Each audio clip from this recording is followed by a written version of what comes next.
శ్రీ సత్యసాయి జిల్లా కదిరిలో కాంగ్రెస్ పార్టీ అధికార ప్రతినిధి తులసిరెడ్డి పర్యటించారు. ఏపీలో కూటమి ప్రభుత్వం వైసీపీ రాహుకేతువులు లాంటి వారు. జగన్మోహన్ రెడ్డి అరచేతిలో వైకుంఠం చూపిస్తే చంద్రబాబు అరచేతిలో కైలాసం చూపిస్తున్నారు.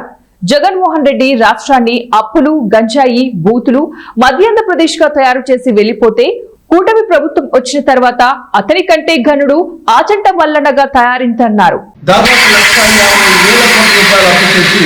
చంద్రబాబు ప్రభుత్వం అప్పుల్లో ఆల్ టైమ్ రికార్డ్ సృష్టించింది.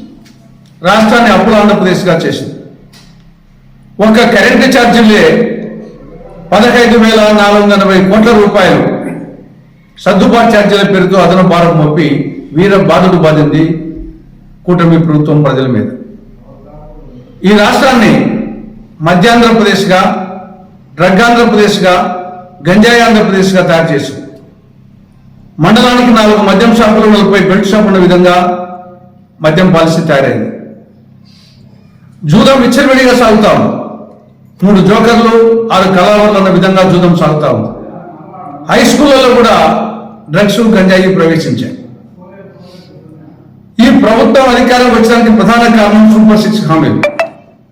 నిన్న అసెంబ్లీలో మాట్లాడుతూ సూపర్ 6 సూపర్ హిట్ అని చెప్పేసి ముఖ్యమంత్రి చెప్పడం జరిగింది.